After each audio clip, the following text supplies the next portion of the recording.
In the heart of Manhattan's most exclusive restaurant, the Sterling Club, where a single dinner costs more than most people's monthly salary. Silence fell like a hammer when an 8-year-old black boy with torn clothes and bare feet whispered the words no one dared to say. "Can I eat with you, Daddy?" Forks froze in midair, champagne glasses trembled, and conversations died instantly as every wealthy guest turned toward the impossible sight. On one side sat Vincent Sterling, 42, billionaire CEO of Sterling Technologies, feared and admired on Wall Street, dressed in a $15,000 suit and wearing a Rolex worth more than a house. On the other side stood Tyler Washington, a homeless child clutching a worn-out backpack as if it were his last possession.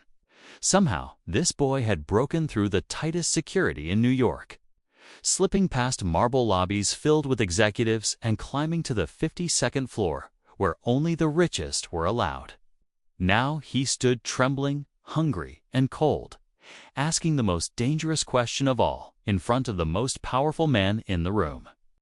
Everyone expected Vincent to react the way any billionaire would call security, remove the disturbance, and return to his steak in peace. But Vincent didn't move.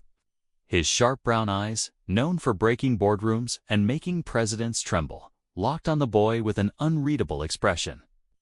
Who was this child bold enough to approach the king of Wall Street? Tyler Washington wasn't just any boy. He had been homeless for 6 months after his grandmother, Dorothy, died of cancer. Dorothy had raised him after his parents died in a car crash when he was 2. She worked 3 janitor jobs to keep him fed, but without health insurance or savings, she fought her illness in silence until she couldn't stand anymore. With no family left, Tyler was placed in a foster home, but escaped the same night, choosing the cruel streets over the abuse he faced inside. For weeks, he had watched rich men and women stride into Sterling Towers. He didn't pick Vincent Sterling by accident. Something about this billionaire felt different, the way he sometimes stared at the night sky as if haunted by memories, or the way his shoulders slumped when he thought no one was watching. Tyler had developed survival instincts, and his gut told him this man was his only chance. With a trembling voice, Tyler whispered again, "Sir, I haven't eaten in 2 days. Just a piece of bread, please." Gasps spread across the room. 3 Goldman Sachs executives at the nearest table exchanged horrified glances. One of them discreetly pulled out his phone to record what would surely be a humiliating spectacle. Margaret Rothschild, a 75-year-old banking heiress, hissed loudly, "Outrageous! How did this filthy child get in here? Where is security?" The martyr D, James Morrison, advanced nervously toward the boy, his hands shaking.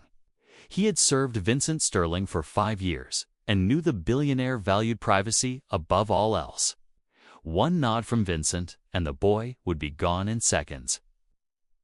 But Vincent finally spoke, and his words were like lightning cutting the silence. "Bring a chair for my son." The room froze. Margaret Rothschild dropped her glass, champagne spilling across her diamonds. The Goldman Sachs executives stopped breathing. Even James Morrison stood paralyzed, certain he had misheard. Did Vincent Sterling, the coldest, most ruthless billionaire on Wall Street, just call a barefoot beggar boy his son? But Vincent was dead serious. "Did you hear me, James? Bring a chair for my son and the best dish in the house. He's hungry." As Tyler stared in disbelief, Vincent leaned closer, his voice softer but charged with secrets. "Because I know exactly who you are, Tyler Washington, and I know who I used to be." The boy's eyes widened when Vincent spoke his name. How could this billionaire possibly know? The shocking truth no one in that restaurant knew was that Vincent Sterling's real name wasn't Sterling at all. It was Vincent Washington. He was born in the Bronx, abandoned by his addict mother at 7, raised by his grandmother, Dorothy, the very same woman who had raised Tyler until she died. Tyler wasn't just some random child. He was family, his cousin. 22 years earlier, Vincent had escaped the streets through a scholarship, reinventing himself entirely. He forged documents, invented a wealthy background, and built a Wall Street empire on a carefully crafted lie. No one knew the feared billionaire was once just like the boy, now staring at him with cautious hope. And now, fate had dragged his past back to his table in the most public way possible. What no one else knew was that only 3 days earlier, an investigative journalist named Robert Chen had been digging into Vincent's past.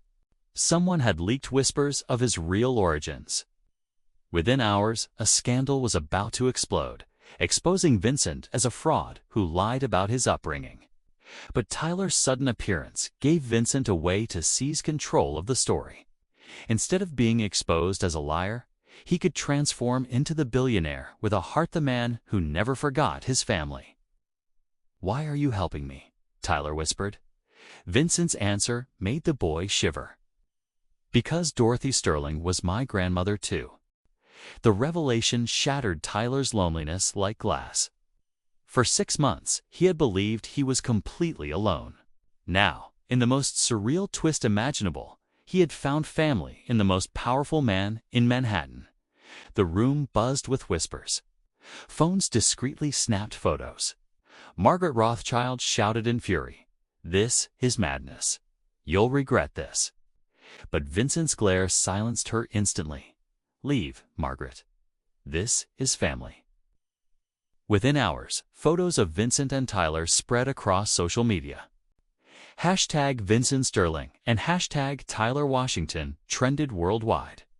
The Wall Street King had a secret cousin, and the world demanded answers.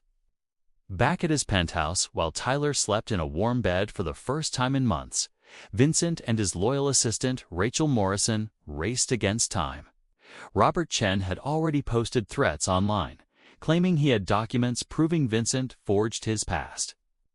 Calls flooded in from panicked investors, journalists, and board members. Sterling Technology stock began to collapse. For 2 decades, Vincent had lived in fear of this moment. But when Tyler appeared in his pajamas, holding a drawing of 2 boys holding hands in front of a tall building, something inside Vincent broke. For years, he had built a life on lies, terrified of losing it all. But now, looking at Tyler, he realized there was something more important than wealth or reputation. "The truth, Rachel," he said firmly. "Cancel all damage control. We tell everything." Minutes later, Vincent Sterling went live on Instagram with Tyler by his side. 50 million people tuned in as he confessed, "My name is not Vincent Sterling. It's Vincent Washington. I was born in the Bronx, abandoned at 7, raised by my grandmother, Dorothy, who raised Tyler here beside me. 22 years ago, I lied about who I was because I was ashamed. I built a fortune on a lie. But today, this boy reminded me that we can't escape our roots forever." Gasps flooded the chat. Sterling Technology's stock plummeted, but Vincent didn't stop. "For 2 decades, I lived in hiding. But I didn't forget. I secretly built the Dorothy Sterling Foundation, investing $2.3 billion into schools, orphanages, and programs for children like Tyler. I never put my name on it because I was a coward. But today, I'm done hiding." Screens lit up with proof photos of schools, shelters, and lives saved. The world was stunned. Vincent Sterling wasn't a fraud. He was a man who carried his shame quietly while secretly changing lives. Investors, initially furious, began to admire his honesty. Sterling Technology stock rebounded, then soared to record highs. Meanwhile, Robert Chun's bombshell story collapsed into irrelevance. And within weeks, he was exposed for secretly taking payments from Vincent's competitors. He lost his job in disgrace.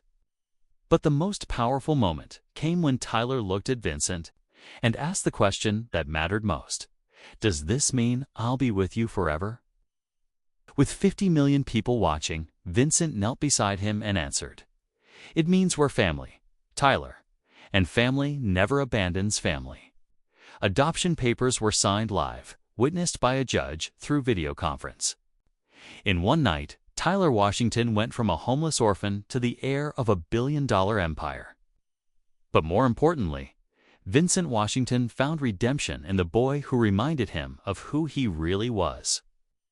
6 months later, Tyler walked the halls of Manhattan Preparatory Academy with a Louis Vuitton backpack.